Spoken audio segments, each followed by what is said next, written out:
Hello everyone, welcome to this short video presentation on analyzing mortality and causes of death using the World Health Organization tool ANACoD3.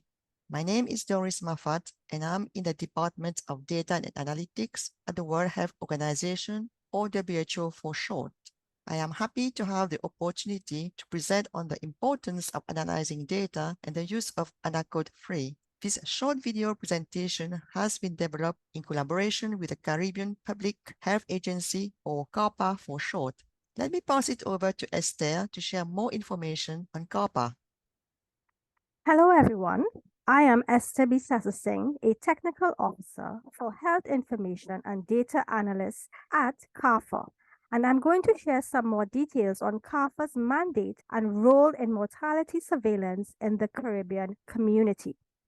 Through CARPHA's mandate defined by the Caribbean Community Intergovernmental Agreement, CARPHA supports various functions, including the provision of an evidence base for public health decision-making and policy in the Caribbean, including the definition, collection, maintenance, and analysis of minimum datasets. Specifically, in the area of mortality surveillance, CARPHA conducts training for coders, physicians, and data analysts, conducts assessments, audits, and evaluations of surveillance systems, provide data capture and reporting tools, validates and finalizes data, provides in-country and remote technical support, and disseminates data.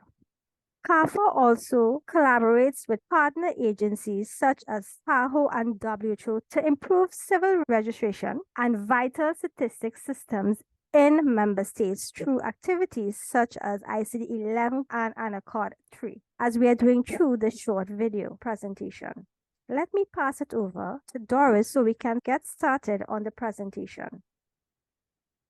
To begin, I want to start by looking beyond mortality statistics, as their importance extends far beyond. Mortality statistics are a reflection of population health, revealing trends in mortality, identifying health transitions and emerging diseases and their impact, such as in the case of the recent COVID pandemic, and identifying diseases or conditions hindering progress across the lifespan. Additionally, public health decision-making depends on mortality data in improving health by assisting in establishing health priorities, measuring progress towards goal, optimizing resource allocation, and assessing effectiveness of health programs and policies. It is critical to have good quality mortality statistics to inform health policy. Inaccurate data can lead to inappropriate decisions and misuse of funds. It may mislead decisions and incorrectly reflect the current situation. Let me share an example on how mortality statistics can inform decisions and promote further research. The WHO hosts a mortality database that compiles mortality data by country and area, year, sex, age, and cause of death transmitted by national authorities to the WHO.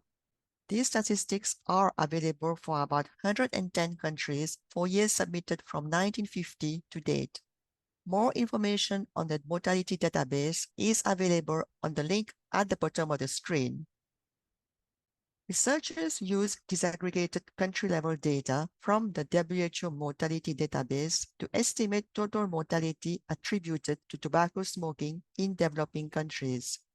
These mortality patterns making visible cause and effect for numbers of deaths rising and falling are a vital opportunity to learn from history. WHO mortality database has underpinned several major studies undertaken by other institutions that draw attention of decision makers on current and emerging health issues. For example, the Organization for Economic Cooperation and Development computes avoidable mortality using the WHO mortality database for publication in its Health at a Glance series. The Institute for Health Metrics and Evaluations conducts the Global Burden of Disease study using various sources of mortality data, including the WHO mortality database. These are just a few examples highlighting the use of mortality statistics. But let's go back to the importance of good quality mortality statistics, since it is really critical to ensure statistics are accurate, timely, and complete for their use in decision making.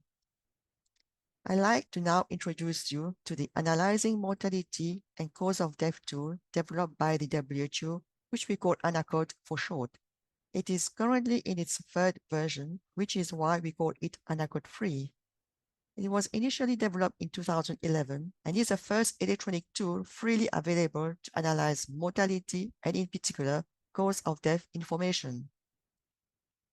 The development of the ANACoD tool was to respond to a critical need for WHO's support to countries in their data journey, providing them the lens to examine their data from various angles.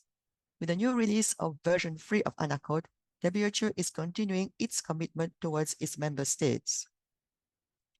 Users may be familiar with another tool, Anaconda, developed by a group of researchers. Although both tools perform a variety of similar analyses, there are differences which users should be made aware of. ANACoD3 is unique as it is capable of analyzing data coded to either ICD-10 or ICD-11. ANACoD3 is built with a user-centered focus, an intuitive, easy onboarding, and trouble-free tool. ANACoD3 provides decision makers with a snapshot of the epidemiological profile of their population, which can support them in defining priorities in addressing mortality from communicable disease, non-communicable disease, and injuries. With ANACoD3, decision makers know which diseases or conditions kill most people. Using ANACoD3, data producers have a comprehensive understanding of the data quality, which can help in identifying solutions to improve data quality. Using ANACoD3 interactive visualizations make data more easily understood and used, for example, in the production of a national vital statistics report. By using ANACoD3, countries will benefit from strengthening skills among data analysts, assessing data quality, empowering decision makers in using good quality data, implementing data improvement efforts through comprehensive and critical data review, and highlighting the importance and prioritization of mortality data system. I hope you have enjoyed this short video presentation on ANACoD3 prepared in collaboration with CARPHA. For more information on ANACoD3 and to access the tool itself, please go to the WHO website listed at the bottom of the screen. For countries in the Caribbean community, please go to the CARPHA website listed at the bottom of the screen and consider reaching out to CARPHA about its role and efforts in mortality surveillance in the Caribbean. On behalf of WHO and CARPHA, thank you.